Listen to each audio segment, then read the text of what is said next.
Good evening, dear hearts. You know what time it is. It is Wednesday Word Time. My name is Arthur Reid, Assistant Pastor here at True Holiness Saint Center. And this month is the month of February where we are celebrating Black Excellence Month. So what is our Wednesday word for the night? Our Wednesday word for tonight is courage.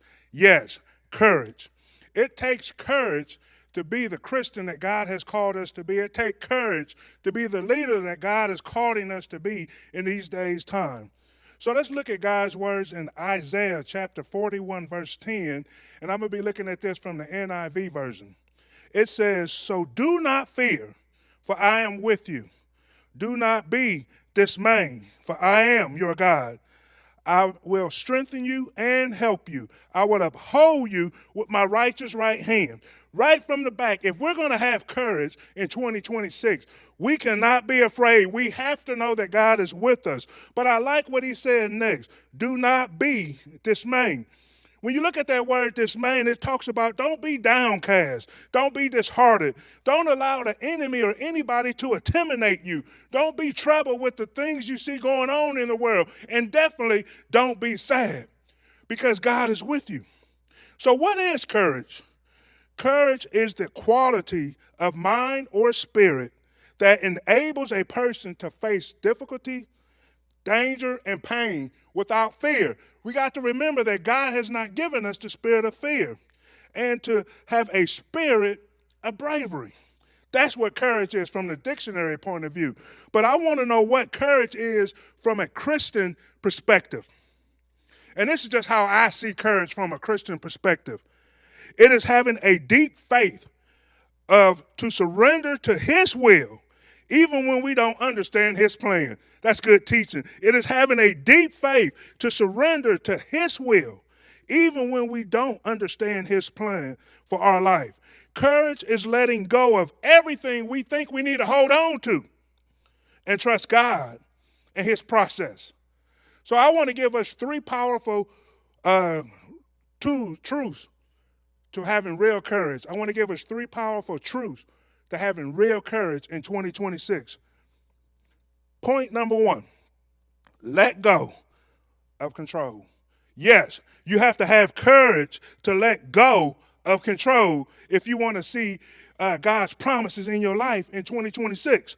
Look at Proverbs chapter 3, verse 5 through 6. Trust in the Lord with all your heart. It didn't say just trust in the Lord with your heart. It said trust in the Lord with all your heart and lean not to your own understanding. Verse 6, in all your ways, submit to him, surrender to him, and he will make your path straight. We got to be remembered to submit to him because control is comforting because it makes us feel safe. It makes us feel safe when we feel like we're in control of the timeline. We're in control of our own destiny. But we have to remember faith and control cannot coexist. I can't say I got faith in God and want to keep my hand on the situation. I can't say I trust you, God, and keep trying to handle the situation myself. But I got to let go and let God. That's what courage is. That's why the Hebrew writer told us in Hebrews chapter 11, verse 6, and without faith, it is impossible to please God. You got to let go. If you're going to be successful in 2026, you have to be willing to surrender your need to know everything in order to trust the one who does know everything. You got to remember every day of your life was written in a book before one day came to be. If you want to see the good things of God, let go of everything and give it all to God. Letting go does not mean lack of concern. When you let go, don't mean you're not concerned about the situation, but letting go means you are coming in alignment with God and his will. Letting go is saying, God, I trust you with my marriage. Letting go is saying, God, I trust you in helping me raise my kids. I trust you with my finances. I trust you with the situation on my job. I'm letting go of trying to figure this thing out. It's choosing to believe that God's plan is still working, even when it don't look like it's working. Because I'm going to continue to look to the hills from which cometh my help. Some of the most courageous acts of faith, people, are the quiet ones. I like to call this quiet strength. These are people that let go. They have courage. They're trusting God. They're walking humbly. They're suffering in silence, and they're speaking softly because they know 1 plus God is always the majority. This is when we make a conscious decision to release our grip on the outcomes, on the people, and the timelines. I'm releasing my grip on the outcome of trying to figure out how this thing going to turn out. I'm releasing my grip on the people, trying to figure out how I'm going to deal with these folks on my job. I'm releasing my grip on the timeline, trying to say, this is when I think I'm going to graduate. This is when I think I'm going to have my first house. Because courage is about letting go of control. God never asked you or me to understand everything. He just asked us to trust him through the process, to trust him in everything that we do. Therefore, if we want to see the hand of God move in our lives in 2026, we must loosen our grip and trust the process. So point number 1, let go of control. Point number 2, a powerful truth to having courage in 2026 is you have to have courage to make some hard decisions.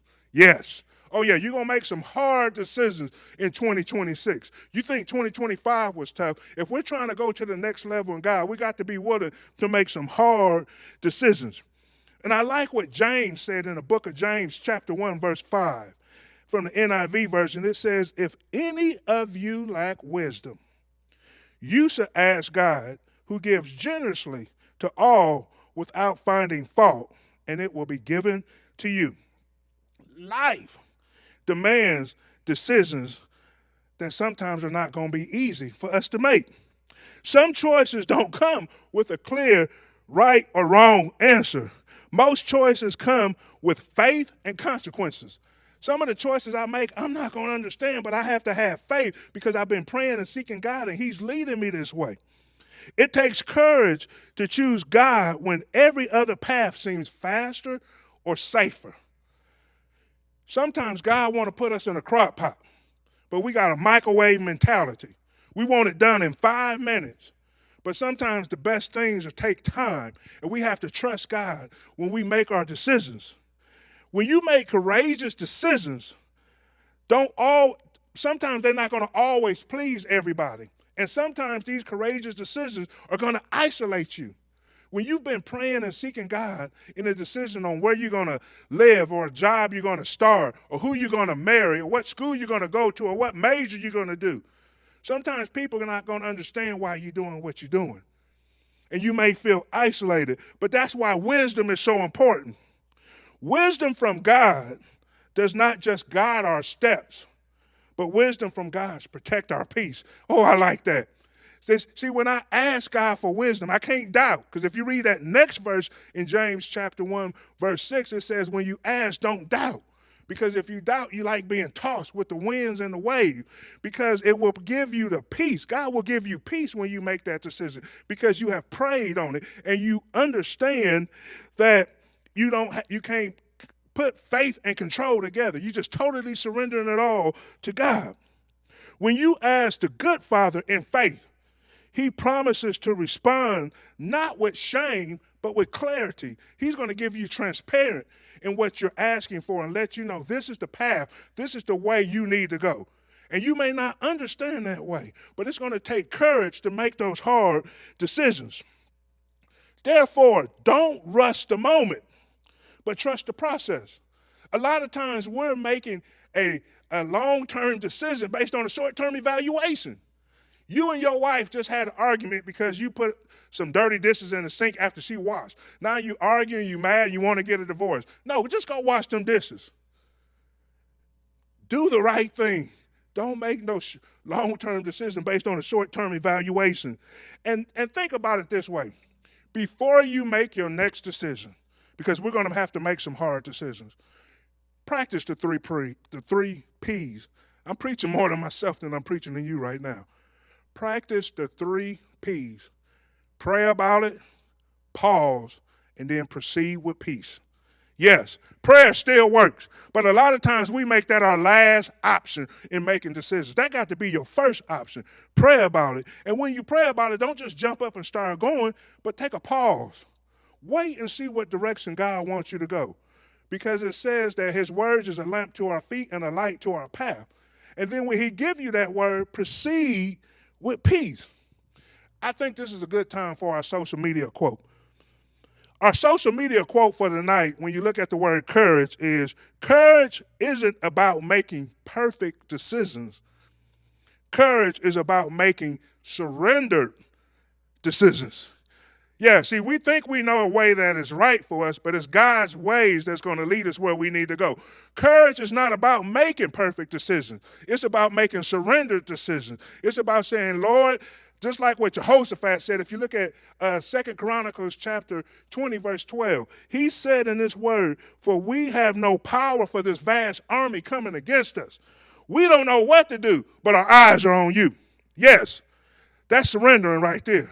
Sometimes you don't know how to handle a certain situation you may be dealing with on your job. Sometimes you don't know how to handle a situation you may be dealing with raising your children. Sometimes you don't know how to handle a situation and handling your bills. But if you give it to God, if you surrender to God, that's courage. So point number one, I have to have courage to let go of control. Point number two, I have to have courage to make hard decisions. And point number three, and I'm going to the house tonight, you got to have courage to be still.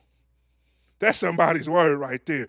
You got to have courage in the midst of the storm to be still and know that he is still God. Look at what he said in Exodus to the children of Israel, Exodus chapter 14, verse 13 and 14. Moses answered the people, do not be afraid, stand firm, and you will see the deliverance that the Lord will bring you today. The Egyptians you see today, you will never see them again. Verse 14, the Lord will fight for you. You only need to stand still. When you think about it, why did God bring them all the way to the Red Sea to be blocked when he could have took them another way? God already knew he was going to destroy them Egyptians. God already knows he's going to destroy them devils trying to come at you. But he needs to get you to the point so you can see what's going on. Just like if you go back and look at 2 Chronicles chapter 20, he told Jehoshaphat, the battle ain't yours, the battle is mine, but I still want you to go to the battlefield. And when you go to the battlefield, don't put the fighters first, put the praise team first. I want you to praise me for the splendor of my holiness. That's what courage is all about. Stillness is one of the hardest forms of courage. Now I understand why the 46th number of Psalms says, be still and know that I'm God. It is easy to act, to plan, and to push, but it takes faith to wait for everything to work out for God to fix the problem. We so easily want to put our hands on the situation and try to fix it, but God said, if you're going to let me be God, let me be God. But if you want to handle it, I'll step back. But if you will be still and trust God, that stuff you're going through right now, you're not going to see it no more. If you do the 3 P's, pray, pause, and proceed with peace, you're going to see God do mighty things in your life in 2026. When the children of Israel stood trapped between Pharaoh and the Red Sea, God did not tell them to fight harder. He just told them, stand still. Let me do this. Watch me do this. Watch me do what I know I can do. Watch me work things out in your life. All you have to do, church of God, people of God, is be still and know that he is God. Be steadfast, unmovable, always abiding in the work of the Lord, knowing that he is able to do all that he said he's going to do. Trust God with the process. God said, I will keep you in perfect peace, whose mind is stayed on me. But for me to experience that peace, I got to be still. I got to take a deep breath, and I got to trust God. Sometimes some battles are not won by strategy. They're won by surrendering. I can have all the strategy in the world and lose every battle. But when I make a choice to surrender everything to God, that's when I begin to see the power of God in my life. Being still doesn't mean doing nothing. It means trusting that God is working behind the scenes. He's working this thing out for your good. Let me give you a food for thought to think about. The pause, remember that's one of the 3 P's, the pause. You resist might be the very place where God is preparing your breakthrough. The pause that you resist, being still, might be the very place where God is preparing your breakthrough. So as I close tonight, you can believe this or not, dear hearts, but God is fighting for you, and God is fighting for me. But we got to be willing to stop fighting against his love and his provision for our life. We ain't got to do but three things tonight and all through 2026. Stay still, stay ready, and stay expected. Our Wednesday word for the night is courage. I hope this word has been a blessing to you. Remember, let go of control. Have courage to make those hard decisions. And have the courage to be still. Until we see each other again, be blessed.